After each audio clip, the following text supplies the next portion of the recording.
అందరికీ నమస్కారం. నా పేరు Rama. 'I hate my wife' రెండవ భాగం. రచయిత జయ సుజాత గారు. కేశవ్ గారు కృష్ణ ఇంకా మిల్‌కి వెళ్ళలేదా అని అడుగుతారు. వెళ్ళా అన్నయ్య. మళ్ళీ ఐసు వెళ్తుంది కదా! ఒకసారి కలిసి వెళ్దామనొచ్చాను. వాళ్ళకు మిల్ ఉంది. అది కృష్ణ గారే చూసుకుంటారు. సరే రండి టిఫిన్ చేదురు గాని. రావయ్య కృష్ణ నువ్వు రా అంటారు కౌసల్య గారు. వద్దు వదిన నేను చేసేశానంటాడు. పర్లేదు బాబాయ్ కూర్చోండి. అమ్మ ఈరోజు వడలు చేసింది. మాతో పాటు తిందురు గాని అని ఐశ్వర్య అంటుంది. ఇంక వద్దనకుండా టిఫిన్ చేస్తారు. అందరూ కలిసి మాట్లాడుకుంటూ ఐశ్వర్య వాళ్ళ అమ్మగారు మాత్రం వాళ్ళ అత్తగారి కోసం చూస్తారు. ఇంతకీ అమ్మేదొదినా? అని అడుగుతాడు కృష్ణ. గుడికి వెళ్లారు కృష్ణ అని అంటారు. నేను వెళ్ళా కదా! నాకు కనిపించలేదని ఐశ్వర్య అంటే వేరే గుడికి కూడా వెళ్లారులేవే అని అంటారు. అనంత అని అంటుంది. ఇంకా ట్రైన్‌కి టైం ఉండడంతో అందరూ హాల్‌లో కూర్చొని కృష్ణ జాగ్రత్తగా ఉండాలైసు. అక్కడ తెలియని వాళ్ళనెవరిని ఎక్కువగా నమ్మలేం. కాలేజీ నుంచి హాస్టల్‌కి, హాస్టల్ నుంచి కాలేజ్‌కి తప్ప బయటికి ఒక్కదానివే వెళ్ళకు. అవునైసు బాబాయ్ చెప్పినట్టు జాగ్రత్తగా ఉండాలి తల్లి. రోజులు అస్సలు బాలేదని అంటారు.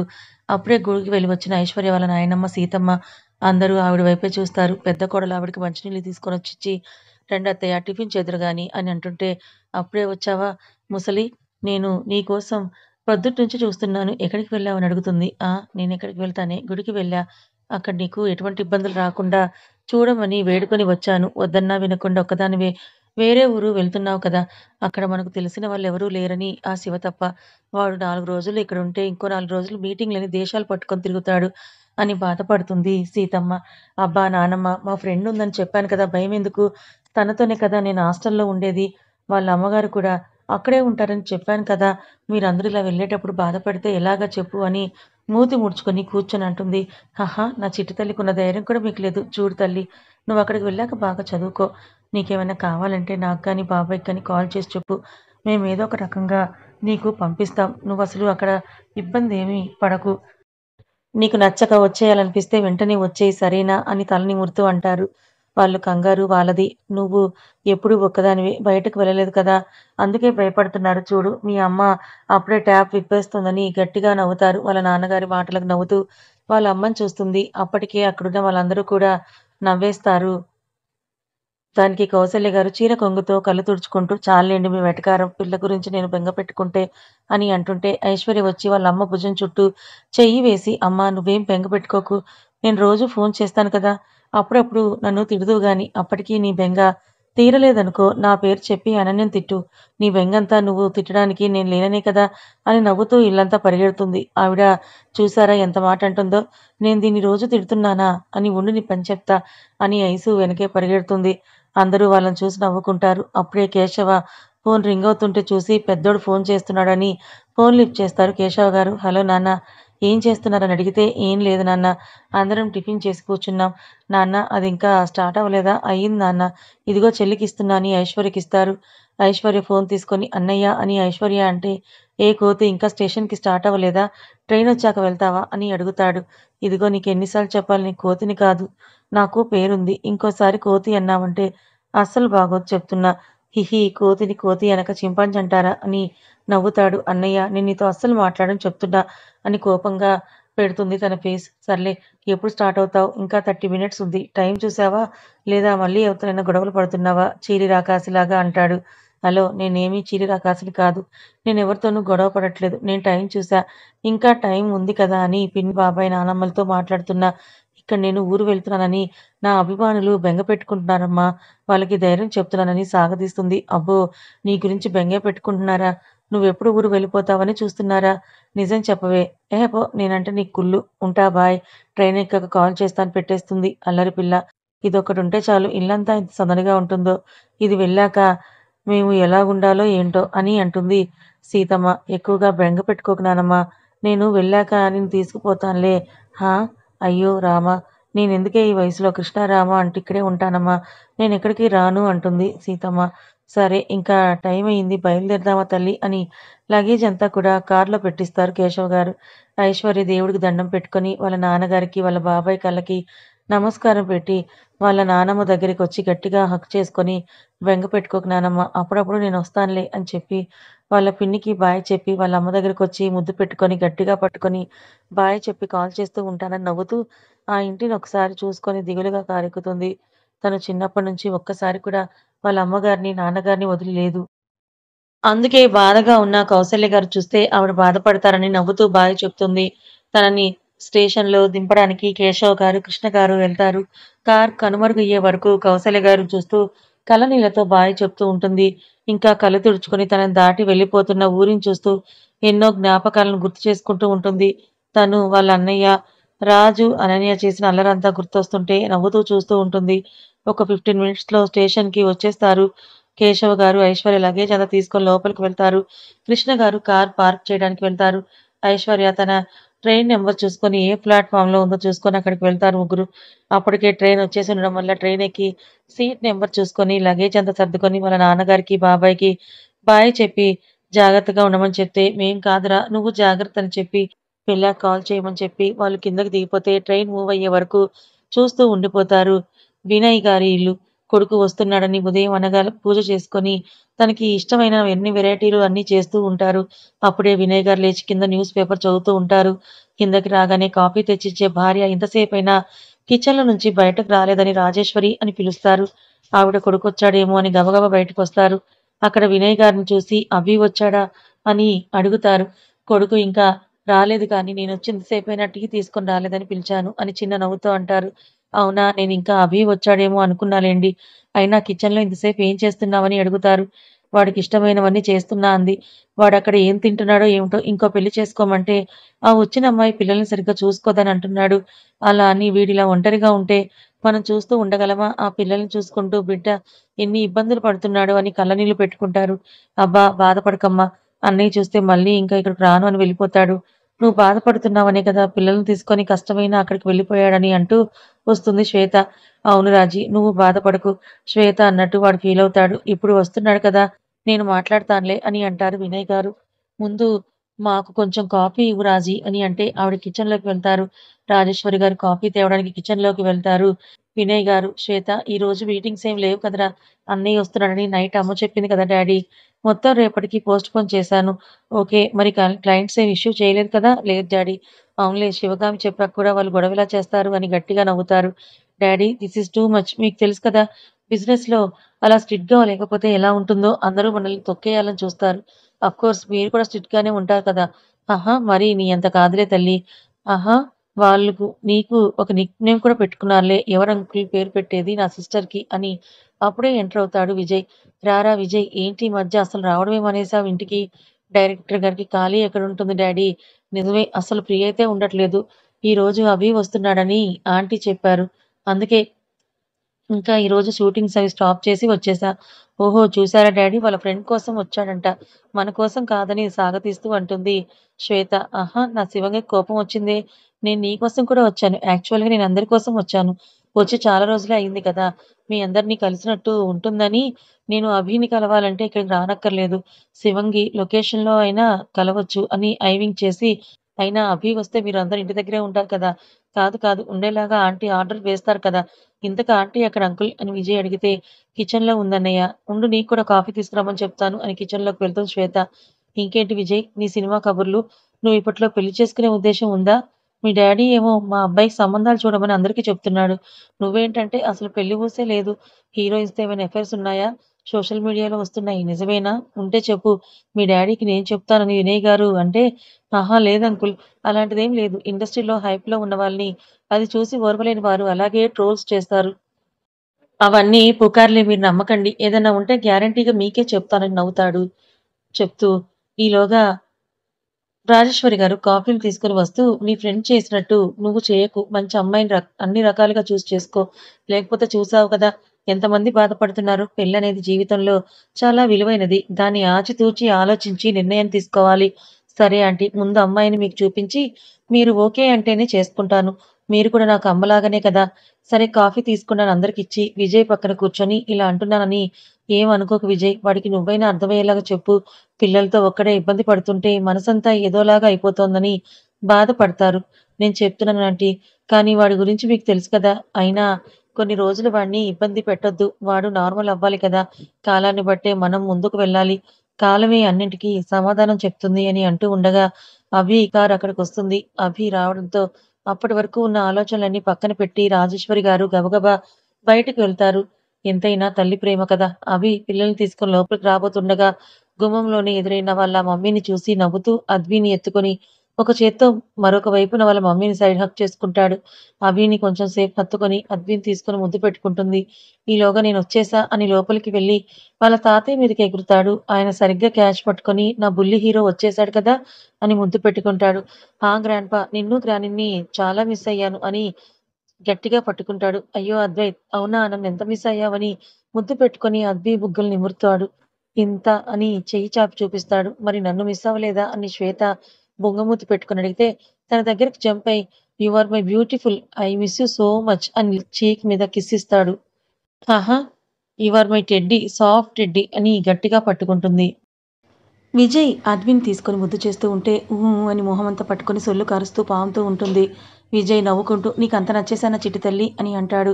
డాడీ ఎలా ఉన్నారని వాళ్ళ డాడీని హగ్ చేసుకొని మీది అమ్మ ఆరోగ్యం బాగానే ఉంటుంది కదా?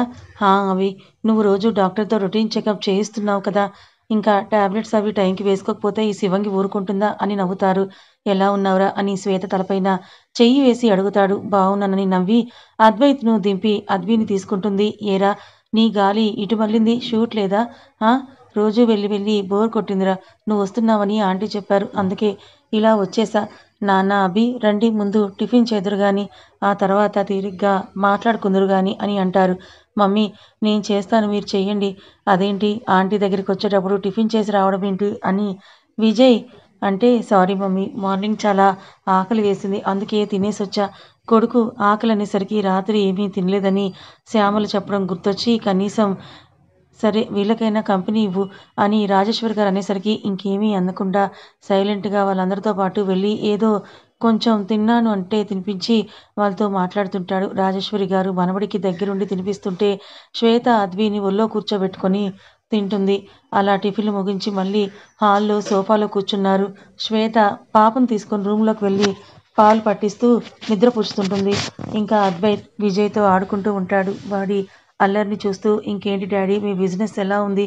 అని అడిగితే మీ చెల్లెలు ఉందిగా స్టాఫ్ అందరినీ దడదడలాడించి వర్క్ చేయించడానికని ఇద్దరూ నవ్వుకుంటూ ఉంటే రాజేశ్వరి గారు సైగ చేస్తుంది వినయ్ గారికి. ఆయన ఆవిడను చూసి సరే అని కళ్ళార్పి అభిని చూస్తాడు. అప్పటికే వాళ్ళ సైగలు చూసిన అభి ఏమీ మాట్లాడకుండా సైలెంట్‌గా ఉంటాడు. ఇంకా వినయ్ గారు అభి, అది అని ఆలోచిస్తుంటే అభి వాళ్ళ డాడీ ఉద్దేశం తెలిసి కొంచెం అసహనంగా డాడీ మీరేం చెప్పాలనుకుంటున్నారో నాకు తెలుసు. దానికి నా ఆన్సర్ కూడా మీకు తెలుసు కదా! అనేలోగా రాజేశ్వరి గారు కళ్ళనీళ్లతో అభి అని మాట్లాడుతుండగా అమ్మ మీరసలు దీని గురించి ఆలోచించొద్దన్నాను కదా! డాడీ మీకు అర్థమవుతుంది కదా! నా ఆస్తిని, నా అందాన్ని చూసి వచ్చేవాళ్ళే కానీ నా పిల్లలను తన సొంత బిడ్డలుగా చూసి ఎవరూ కూడా చూసుకోరు. నేను పెళ్లి చేసుకొని నా పిల్లల్ని బాధ పెట్టలేను. ఇప్పుడు తల్లి లేదన్న మాటే గాని వాళ్ళకి ఏ లోటు లేదు. నేను పెళ్లి చేసుకొని వాళ్ళకు తెలిసి తెలియని వయసులో వాళ్ళని బాధ పెట్టలేను. ఇంకోసారి నా దగ్గర ఆ టాపిక్‌ని ఎత్తొద్దు కానీ పిల్లల్ని తన పిల్లలుగా చూసుకునే అమ్మాయి నీ జీవితంలోకొస్తే అప్పుడు ఒప్పుకుంటావు కదా! అని విజయ్ అంటే విజయ్‌నే కోపంగా చూసి ఒక నవ్వు నవ్వి నువ్వు కూడా ఫూలిష్‌గా మాట్లాడకురా! ఈ రోజుల్లో ఎవరుంటున్నారు చెప్పు అలాగా అని అంటాడు. ఆహా! ఉంటే చేసుకుంటావు కదా! చూద్దాం అప్పుడే అని ఆలోచిస్తూ అంటాడు. నా బిడ్డ కోసం ఎవరో ఒకరు పుట్టే ఉంటారు. ఆ అమ్మాయి నీ కోసం కాకపోయినా నీ పిల్లల కోసమైనా సరే తప్పకుండా వస్తుంది అని రాజేశ్వరి గారు నమ్మకంగా అంటారు. ఇంకా ఈ టాపిక్ సీరియస్ అయ్యేలాగా ఉందని విజయ్ అంకుల్ మనం శివంగికి నిక్‌నేమ్ పెట్టారన్నారు. ఏంటి అంకుల్ అది అని అడుగుతాడు. హహ! బాగా గుర్తు చేశావు. తను స్ట్రిక్ట్ రూల్స్‌కి భయపడి లేడీ డాన్ అని పెట్టారని నవ్వుతూ అంటే దానికి అందరూ కూడా అప్పటి వరకు మాట్లాడుకున్న విషయాన్ని మర్చిపోయి ఒకేసారిగా నవ్వుతారు. డాడీ అని మూతి ముడుచుకొని కూర్చుంటుంది శ్వేత. ఆయన నవ్వుతూ నాకు ఈ విషయం ఎలా తెలిసిందంటే నేనొక రోజు ఆఫీస్‌కు వస్తూ ఉంటే పర్సనల్ లిఫ్ట్ వర్క్ చేయకపోవడంతో ఆఫీస్ లిఫ్ట్‌లోనే వచ్చాను నేను కూడా. అందుకు నన్నెవరూ చూడలేదు. నేను నా క్యాబిన్‌కి వెళ్తూ ఉంటే ఆఫీస్‌లో ఒకతను స్పీడ్‌గా వస్తూ లేడీ డాన్ వచ్చేస్తోందనేసరికి అప్పటి వరకు సరదాగా ఉన్న అందరూ కూడా సైలెంట్ అయిపోయారు. అక్కడ ఆ టైంలో ఆఫీస్ ఎలా ఉందంటే గుండు సూది కింద పడినా కూడా ఆ సౌండ్ వినిపించేంతలా సైలెంట్‌గా ఉంది. నా ఆఫీస్‌లో నాకు తెలియని లేడీ డాన్ ఎవరబ్బా అని చూస్తే ఇదిగో లిఫ్ట్‌లో నుంచి మన శ్వేత వస్తోంది అని పకాలించి నవ్వుతారు. అప్పుడు నవ్వును దాచడానికి ఎంత కష్టపడ్డాననుకున్నావు అని అంటారు. ఆ మాటకు అందరూ కూడా గట్టి గట్టిగా నవ్వుతూ ఉంటారు. అయితే మన శివంగి ఇప్పుడు లేడీ డాన్ అయిందన్నమాట అని విజయ్ శ్వేతను వెక్కిరిస్తూ పరిగెడతాడు. ఉండు నీ పని చెప్తా అని ఉడుక్కుంటూ విజయ్ వెనకాతలే పరిగెడుతూ ఉంటుంది. అభి కూడా అన్నీ మర్చిపోయి ఆనందంగా నవ్వడంతో రాజేశ్వరి గారు నా బిడ్డ మొహంలో ఈ ఆనందం ఎప్పుడూ ఉండేలాగా చూడు భగవంతుడా అని మనసులోనే వేడుకుంటారు. అద్వైత్ కూడా నవ్వుతూ అత్త ఫాస్ట్ రన్నింగ్ అని చప్పట్లు కొడుతూ ఉంటే వాణ్ణి చూసి అభి మురిసిపోతాడు. ఇంకా శ్వేత విజయ్ని పట్టుకోలేక కోపంగా అభిని చూస్తూ అన్నయ్య నువ్వు కూడా నన్ను చూసి నవ్వుతున్నావు కదా, నేను మీ ఎవరితోనూ మాట్లాడను పోండి అని కోపంగా కూర్చుంటుంది. అభి శ్వేత భుజం చుట్టూ చేయి వేసి నా చెల్లెల్ని ఎవరంటారు రా, నా చెల్లికి కొంచెం కోపం ఎక్కువే కానీ మనసు బంగారం, అది నిన్ను అర్థం చేసుకునే వాళ్ళకి మాత్రమే తెలుస్తుందని నుదురు మీద కిస్ చేస్తాడు అభి. రేయ్ శ్వేతను ఏడిపిస్తే అస్సలు బాగోదు చెప్తున్నా అని విజయ్ని బెదిరిస్తాడు. అత్త నువ్వు బ్యూటిఫుల్వి, నో లేడీ డాన్ అని హక్ చేసుకుంటాడు. చూసావా అని విజయ్ని చూసి వెక్కిరిస్తుంది. విజయ్ కూడా వెక్కిరిస్తూ నవ్వుతాడు. ఇంకా కొట్టుకుంది చాలే భోజనాలు చేద్దాం రండి అని రాజేశ్వరి గారు అంటే డైనింగ్ రూమ్కి వెళ్తారు అందరూ. అక్కడ రాజేశ్వరి గారు చేసిన వెరైటీలన్నీ చూసి అభి మమ్మీ ఇప్పుడు ఇన్ని ఎవరు చేయమన్నారు, ఇవి వండటానికి ఎంతసేపు నుంచోవాలి, ఇలా అయితే నీ ఆరోగ్యం ఏమవ్వాలని సీరియస్ అవుతాడు. నా ఆరోగ్యానికి ఏమీ కాదులే గాని ముందు నువ్వు తృప్తిగా తిను, తల్లికి పిల్లల ఆనందం కన్నా ఏదీ ముఖ్యం కాదు అని అభిని కూర్చోపెట్టి ప్రేమగా కొసరి కొసరి వడ్డిస్తుంది. వినయ్ గారు ఇక్కడ మేము కూడా ఉన్నాం, కొంచెం మమ్మల్ని కూడా పట్టించుకోండి అని అంటారు. హా మీకు కూడా వడ్డిస్తాను అని అంటూ రాజేశ్వరి గారు అందరికీ వడ్డిస్తూ ఉంటే వినయ్ గారు అభి విజయ్ బిజినెస్ సినిమాల గురించి మాట్లాడుకుంటూ తింటారు. శ్వేత అద్వైత్కి తినిపిస్తుంది. ఇంకా రోజంతా వాళ్ళతో అక్కడే గడిపి అభి బయలుదేరతారు. విజయ్ కూడా పని ఉందని వెళ్ళిపోతాడు. ఐశ్వర్య హైదరాబాద్ స్టేషన్లో దిగాక శివ ఇంకా రాలేదేంటా అని చూస్తూ ఉంటే ఐసు ఇక్కడ అని అంటూ పరిగెత్తుకుంటూ వస్తాడు. హాయ్ అన్నయ్య, ఎలా ఉన్నావు, నీ వర్క్ ఎలా ఉంది? నేను సూపర్ రా, నువ్వేంటి కొంచెం చిక్కావు, డైట్నా? లేదు బాబు, మీ పిన్ని పెట్టే తిండికి నేను చిక్కడం కూడానా? నేను ఎంత కంట్రోల్లో ఉండమన్నా కూడా ఆవిడ ఉండనివ్వదు కదా, అన్నీ నాకు నచ్చినవే చేసి నన్ను టెంప్ట్ చేసి మరీ తినేలాగా చేస్తుంది. హహా, నిన్ను 1 ఇయర్ అయ్యింది కదా చూసి, అప్పటికి ఇప్పటికీ చాలా చేంజే అయ్యావు, నువ్వు ఎలా ఉన్నా బాగుంటావులే అని శివ ఐసు చేతిలో బ్యాగ్స్ తీసుకుంటాడు. నువ్వు మాత్రం అలాగే ఉన్నావన్నయ్య, ఏంటి జిమ్ చేస్తున్నావా అని అడుగుతూ ఉంటే ఉండు పిన్ని కాల్ చేస్తుందని లిఫ్ట్ చేసి ఆ పిన్ని ఐసు వచ్చింది నేను చూసుకుంటాను సరే అని పెట్టేస్తాడు. ఈలోగా రంజిత్కి మెసేజ్ చేస్తుంది రీచ్ అయ్యానని. ఈలోగా శివ బైక్ని స్టార్ట్ చేస్తాడు. అన్నయ్య హాస్టల్ అడ్రస్ అడుగుతాను అని అంటుంటే ముందు ఎక్కు, ఇప్పుడు నువ్వు హాస్టల్కి వెళ్ళట్లేదు, నా రూమ్కి వెళ్దాం, సిటీ చూద్దు కానీ రేపు 2 డేస్ హాలిడేస్ కదా, నువ్వు ఇదే ఫస్ట్ టైం కదా రావడం అని అంటాడు. వావ్, నువ్వు చూపిస్తానంటే నేను ఎందుకు చూడను అని అంటూ బైక్ ఎక్కుతుంది. శివ స్టార్ట్ చేస్తాడు. అవును నీకు ఆఫీస్ లేదా అని అడుగుతుంది. లేదు నాకు హాలిడేనే అని అంటాడు. అలా వెళ్తూ ఉండగా ట్రాఫిక్ సిగ్నల్ పడుతుంది. వామ్మో ఏంటన్నయ్య ఇంత ట్రాఫిక్ ఉంది ఇక్కడ అని భయంతో శివ భుజం మీద చెయ్యేసి గట్టిగా పట్టుకుంటుంది. మరి హైదరాబాద్ అంటే ఏమనుకున్నావు, ఇప్పుడు ఇది క్లియర్ అవ్వడానికి మ్యాక్సిమం ఒక 1 అవర్ అయినా పడుతుంది. ఇంక చేసేదేమీ లేక సైలెంట్గా చుట్టూ చూస్తుంది. వాళ్ళ సైడ్లోని అభి కార్ కూడా వచ్చి ఆగుతుంది. ఒక్కసారిగా వాళ్ళిద్దరికీ ఏదో తెలియని అలచడి స్టార్ట్ అవుతుంది. కానీ జర్నీ చేసిన అలసటలో తను ట్రాఫిక్ చిరాకులో అభి ఏం పట్టించుకునే స్థితిలో ఉండరు ఇద్దరూ కూడా. అప్పుడే జానుకి కారులో అద్వి కనిపిస్తుంది. తనని అలా చూసి ఐసు మెరిసే కళ్ళతో ఎంత క్యూట్గా ఉందో పాప అని తననే చూస్తుంటుంది. అప్పుడే అద్వి కూడా ఐసుని చూస్తుంది. తన వైపే పాప చూడటంతో అక్కడి నుంచే పాపను ముద్దు చేస్తుంది. ఏయ్ క్యూటీ చుచ్చు అని చేతిని తిప్పుతూ ముద్దుగా చూస్తూ మాట్లాడుతుంది. దాంతో వాళ్ళ డాడీ ఒళ్ళో కూర్చున్న మన అద్వి ఆనందంతో ఉరకలు వేస్తూ వాళ్ళ డాడీ గుండెల మీద ఆహా అని నవ్వుతూ సొల్లు కారుస్తూ ఎగురుతుంది. అలా ఆ పాపను చూస్తే ఇప్పటికిప్పుడు వెళ్ళి ఎత్తుకోవాలని ఉంది. కానీ తను ట్రాఫిక్లో ఉండడంతో ఆ ప్రయత్నాన్ని బలవంతంగా ఆపుకుంటుంది. తను పాపను చూస్తుంది కానీ తనను ఎత్తుకున్న అభిని మాత్రం చూడలేదు. ఇప్పటి వరకు సైలెంట్గా ఉన్న తన కూతురు అంతా ఆనందంగా ఎగురుతూ ఉంటే తను ఎటువైపు చూస్తుందా అని చూసే టైంలో ట్రాఫిక్ క్లియర్ అయ్యి బైక్ ముందుకు వెళ్ళిపోతుంది. పాప వెళ్ళిపోయిందని దిగాలుగా చుట్టూ చూస్తూ ఉంటుంది ఐసు. ఐసు తనకు కనిపించకపోవడంతో స్లోగా బుంగమూతి పెట్టి ఏడుపును స్టార్ట్ చేస్తుంది అద్వి. అప్పటిదాకా హ్యాపీగా ఆడుకున్న అద్వి ఏడవడంతో ఆకలి వేస్తుందేమోనని రాజేశ్వరి గారు ఇచ్చిన పాల బాటిల్ మూత తీసి ఆ నోటి దగ్గర పెడతాడు. అయినా తాగకుండా బాటిల్‌ని తోసేసి మరీ ఏడవడంతో వాట్ హ్యాపెండ్ బేబీ అని ఎందుకు ఏడుస్తుందో అర్థం అవ్వక భుజం మీద వేసుకొని ఊపుతూ ఉంటాడు. అయినా కూడా ఆపకుండా ఏడవడంతో మళ్ళీ బాటిల్ పట్టిస్తాడు. అయినా తాగకుండా కొంచెం సేపు ఏడ్చి ఏడ్చి నిద్రపోతుంది. ఎందుకు ఏడుస్తుందో తెలియక కంగారు పడి తను నిద్రపోవడంతో ఊపిరి పీల్చుకున్నాడు అభి. డల్‌గా ఉన్న ఐసు కొంచెం దూరం వెళ్ళగానే ఒక్కసారిగా అన్నయ్య బైక్ ఆపు అని అరుస్తుంది. ఎందుకు ఐసు అని సడన్ బ్రేక్ వేసి ఏమైనా పడిపోయిందా అని అడుగుతాడు. కాదు అని తల అడ్డంగా ఊపుతూ వేలితో ఒకవైపు చూపిస్తుంది. కథ ఇంకా ఉంది. మరి పాపకి, ఐసుకి విడదీయరాని బంధంలాగా తొలిచూపులోనే వీళ్ళిద్దరూ కూడా ఇంతగా అట్రాక్ట్ అయిపోయారు. మరి అభి, ఐషుకి ముందు నుంచే తెలుసా? లేక వీళ్ళిద్దరి పరిచయం ఎలా జరగబోతోంది? మరి ఐషుయేనా అభి కాబోయే భార్య? తెలుసుకోవాలనుకుంటే ఛానల్‌ని ఫాలో అవ్వండి. కథ నచ్చితే లైక్ చేయండి. Thank you so much.